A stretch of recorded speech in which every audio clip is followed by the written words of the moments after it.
তার মানে আমরা প্রকাশ করতে চাই, আবার প্রকাশ করতে দেই না। তো আমরা আজকে দেখলাম যে এই যে আমাদের ডায়ালেকটিক্যাল বিহেভিয়ার থেরাপির অন্যতম একটা বড় ফ্যাক্টর হচ্ছে ভ্যালিডেশন, প্রকাশ করতে দেওয়া, তার থট গুলিকে বোঝার ট্রাই করা। আরেকটা জায়গা হচ্ছে প্রবলেম সলভিং। তো প্রবলেম সলভিং এটা আপনার চেন অ্যানালাইসিস, আমরা এভিএ একটা ব্যাপার আছে, এটা এই কারণে যেহেতু টাইম শেষ, এখন কারো মাথার উপর লোড দিতে চাচ্ছিলাম না, এই কারণে আমরা শুরু করি নাই। আমরা নেক্সট সেশনে দেখুন, আমরা ভ্যালিডেশনে শুনলাম সবার ফার্স্টে তাকে আমরা মনোযোগ দেওয়ার ট্রাই করব, তার কথাগুলি খুব সুন্দরভাবে অ্যাক্টিভ লিসেনিং এ শুনবো, একটু পর পর রিফ্লেক্ট করার ট্রাই করব, তার ইমোশনের জায়গাটাকে একটু বোঝার চেষ্টা করব, তারপরে এমপ্যাথেটিক হবো, আমরা নন জাজমেন্টাল হব, তাকে সম্মান দেখাবো। এরপরে তার সব কথা সে যেন বলতে যেন পারে, বলার পুরা ঘটনাটাই তার কাছ থেকে একটু বলার চেষ্টা করা, একটু শোনার চেষ্টা করা আর কি। হ্যাঁ, তখন কি ঘটনাটা ঘটবে, তখন যে ঘটনাটা ঘটবে তার সাথে আপনার চমৎকার একটা র্যাপো বিল্ড আপ হবে। এই র্যাপো বিল্ড আপটা ইম্পর্টেন্ট। এটা কি করবে, পরবর্তীতে আপনি যে স্কিল শিখাবেন বা অন্য কিছু যে শিখাবেন, তখন সে কিন্তু বলতে চাইবে, কারণ তার মনটা এখন হালকা হয়েছে, এখন সে বলছে, এখন সে কিছু নিতে চায়। তখন আপনি স্কিলগুলি কি করতে পারেন, তার সাথে ডিসকাস করতে পারেন, তখন সেই ব্যাপারগুলো নেওয়াটা তার জন্য কি হবে, ইজি হবে। ঠিক আছে, কারো কোনো কোশ্চেন আছে কিনা আজকের ক্লাস সম্পর্কে? আমি বলবো যে 2-1 জন একটু কোশ্চেন করেন, বাকি একটু কমেন্টসও লিখতে পারেন, আমরা আর 4 মিনিটের মতো থাকবো আর কি।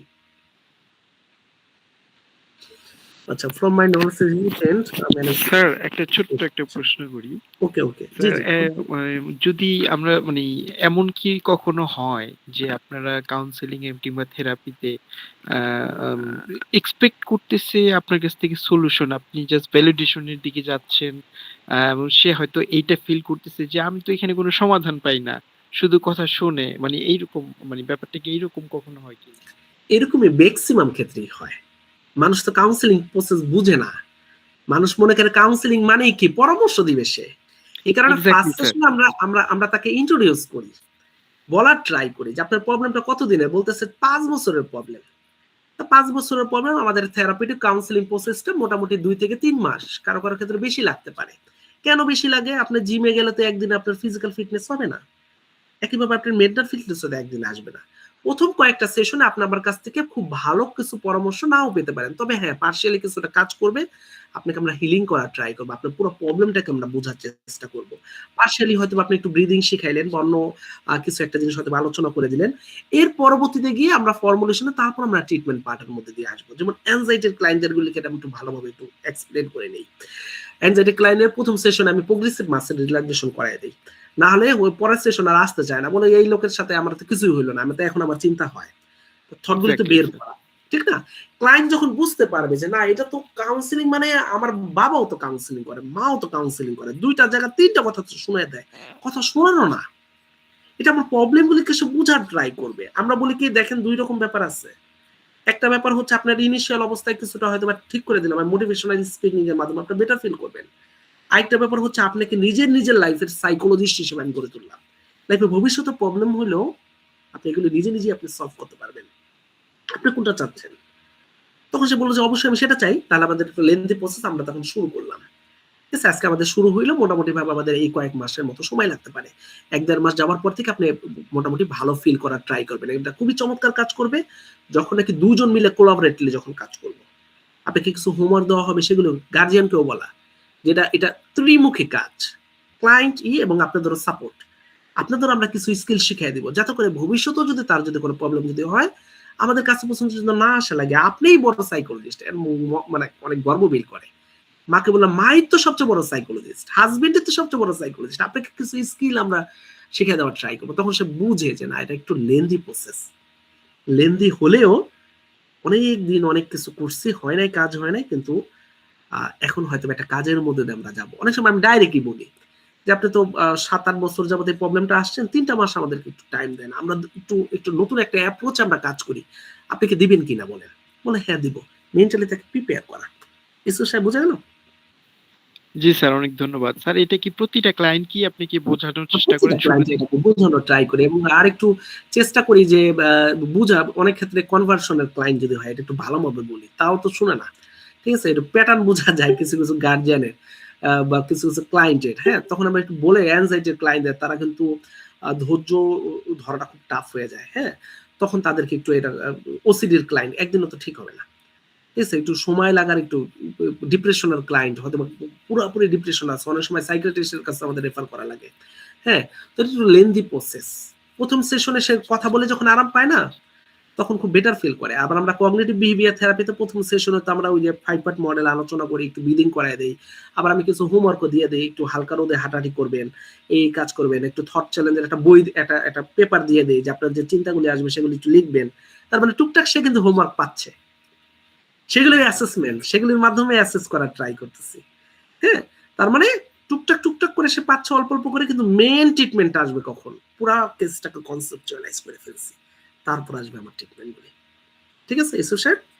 জি স্যার, ধন্যবাদ অনেক। ওকে, স্যার আমার একটা কোশ্চেন ছিল। হ্যাঁ অর্পিতা কোশ্চেন করবেন, বাকিরা একটু কমেন্টসে লিখবেন আর কি, হ্যাঁ, যে কোনো কোশ্চেন আছে কিনা। স্যার স্যার আমাদের মোটিভেশনটা কি, এটা কিভাবে শিওর হয়ে নেব? ক্লায়েন্টের মোটিভেশন, এটা মোটিভেশনাল ইন্টারভিউ আছে বুঝছেন, এটা আরেক সময় আলোচনা করবো না। হ্যাঁ, মোটিভেশনের অনেকগুলি ধাপ আছে, pre contemplation, contemplation, preparation, action, maintenance, relapse, অনেকগুলি ধাপ আছে। ওই ধাপগুলি অ্যানালাইসিস করে বের করা লাগে তার ক্লায়েন্টের মোটিভেশন। অনেক সময় এইভাবে জিজ্ঞাসা করে, ধৈর্য নিয়ে আসছে হঠাৎ করে একটা ছেলেকে, অ্যাডোলেসেন্স আসতে চায় নাই, কথা বলতে বলতে বলতে বলতে র্যাপো বিল্ড আপ হয়ে গেছে। তখন সে বলতেছে যে আচ্ছা, যারা একটু অ্যাডোলেসেন্স বা চাইল্ডহুড তাদের তুমি করে বলি, যে আচ্ছা তোমার কি মনে হচ্ছে যে ইদানিং আমি তোমার হিস্ট্রিতে যেটা শুনতে চাই, বুঝতে পারলাম যে তুমি চাচ্ছ তোমার রাগটাকে কন্ট্রোল করতে, কিন্তু তুমি তো পারতেছো না, এবং একটা সময় গিয়ে তুমি নিজেই বললা যে তুমি তোমার বাবার কাছে গিয়ে সরি বলতেছো। তার মানে ইদানিং কি একটু কন্ট্রোল করাটা একটু প্রবলেম হচ্ছে, তোমার কি মনে হচ্ছে? হ্যাঁ, একটু কন্ট্রোল করা প্রবলেম হচ্ছে। তুমি বললা যে তুমি তো অনেক ভালো স্টুডেন্ট ছিলে, ইদানিং পড়াশোনায় তোমার একটা মনোযোগ দিতে পারতেছো না, তুমি নিজেই বলতেছিলা যে একটু মোবাইলটা কমানোর দরকার। তো কিছু স্কিল যদি শেখা যদি যায়, যেটার ফলে মোবাইল কমানো সম্ভব হতে পারে, তোমার কি মনে হয় সেই স্কিলগুলো তুমি শিখতে চাও কিনা? হ্যাঁ শিখতে চাই। তাহলে আমরা কি আগামী সেশনে আমি রবিবার দিন বসি, আমি শুক্রবার দিন বসি, হয়তো বা শুক্রবার দিন আমি টাঙ্গাইলে সারাদিন চেম্বার করি, আর রবিবার, সোমবার, বুধবার আরেকটা বাংলাদেশ সাইকিয়াট্রিক কেয়ারে বসি। তো আগামী সপ্তাহে শুক্রবার দিন আমি বসবো, তো আমার 3টায় 4টায় টাইম ফাঁকা আছে, তুমি কখন ফ্রি আছো? ও বলে যে আমি সবসময় ফ্রি। সবসময় ফ্রি মানে ও কি হয়ে গেল, মোটিভেটেড। আবার অনেক সময় বলে বাবাকে জিজ্ঞেস করেন, বাবা বলবে না, তার মানে এখনো পুরোপুরি কি হয় নাই, মোটিভেটেড হয় নাই। ঠিক আছে, ওকে ফাইন, তাহলে তোমার বাবার সাথে আমরা আলোচনা করে নেই। আবার বাবা বলতেছে 10টা, আমি ওকে আবার একটু ইম্পর্টেন্স দেওয়ার জন্য বলি যে ঠিক আছে তোমার বাবা তো 10টায় টাইম নিল, তুমি কি 10টায় আসতে পারবা কিনা? পরে বলতেছে ঘুম থেকে উঠতে একটু সমস্যা হবে, তাহলে 11টায় দেই না 12টায় দিব, তুমি কি বলো? তা 12টায় দেন আপনি। তখন সে বুঝতেছে, আবার বুঝতেছে থেরাপিস্ট আমাকে ইম্পর্টেন্স দেয়।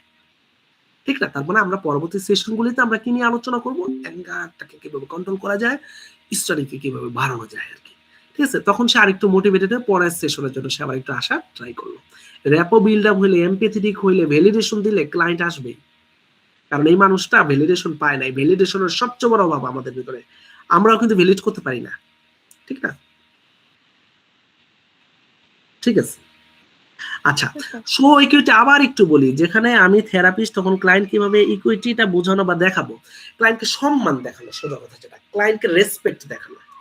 আমার ক্লায়েন্ট একজন দিনমজুর, আমি তাকে আপনি করে বলতেছি, আমি তাকে সাহেব, একজন ক্লায়েন্ট বলতেছে আমি কোনো সাহেব না, আমি তাকে আপনি করে বলতেছি। এই যে দেখেন একটু পরে কিন্তু আমি কিন্তু ওই ছোট্ট বাচ্চাটাকে আমি ইম্পর্টেন্স দিচ্ছি, ছোট মানুষ কিন্তু তার মতের একটা গুরুত্ব দেওয়ার ট্রাই করতেছি।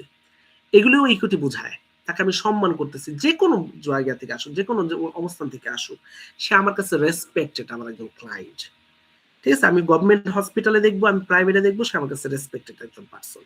এই রেসপেক্টটা তাকে শো করা, মাঝে মাঝে ভার্বালিও বলতে পারেন, আপনার অ্যাটিটিউড সে বুঝবে যে আপনি তাকে ইকুইটি শো করছেন। বুঝা গেল? এর মধ্যে একজন রোহিঙ্গা আসছে আপনার কাছে, রোহিঙ্গারা তো বাংলাদেশি না, তারা দেশের বাইরের, সে রোহিঙ্গা, সে মানুষ, সে আসছে, সে একটা প্রবলেমে পড়ছে। আমি যদি আমার দেশ থেকে যদি আমাকে বের হয়ে আরেকটা দেশে যাওয়া লাগে, আমার কেরিয়ার নাই, কোনো কিছু নাই, আমার বাপ মারে মেরে ফেলছে, এটা করছে, আমার কেমনটা লাগবে? সে একটা দেশে আসছে, সে আমার একজন ক্লায়েন্ট, সে রোহিঙ্গা কিনে, সে বাংলাদেশি কিনে, সেটা আমার দেখার বিষয় না, সে আমার ক্লায়েন্ট। যখন সে এই জিনিসটা থটটা নিয়ে যখন কথা বলবো, তখন সে বুঝবে যে সে আমাকে কি করে, আসলে সে আমাকে ইকুইটিটা শো করতেছে। শাওন সাহেব বুঝা গেল? আচ্ছা ঠিক আছে, ওকে। রিয়েল লাইফে স্টোরিটা দিলে আই গেস ভালো হয় আর কি। আরেকটা বিষয় বলার ছিল, real life story, real life কোন স্টোরি চাচ্ছেন বলেন সঞ্জিতা? আচ্ছা আপনাদের রোল প্লেতে যেটা হয় বলছিলাম আর কি, রোল প্লেতে আমরা আপনি শোনা যাচ্ছে? জি জি বলেন। আচ্ছা, রোল প্লেতে আমরা যদি রিয়েল লাইফ স্টোরি দিই তাহলে ভ্যালিডেটর বা যে কাউন্সিলর থাকবে ওনার জন্য মনে হয় একটু রিলেট করতে ইজি হবে। আলমগীর সাহেব পয়েন্ট একটাই, ঠিক আছে, কিছুটা রিয়েল লাইফ আমরা একটা বানায় দিছিলাম, একটা রিয়েল সামনে আবার রোল প্লে যখন হবে আমরা রিয়েল লাইফ দিয়ে বলবো। অনেকে কি কাজ করে এরকম মানে সেশন গুলিতে রিয়েল লাইফ অনেক পার্সোনাল তথ্য শেয়ার করতে চায় না।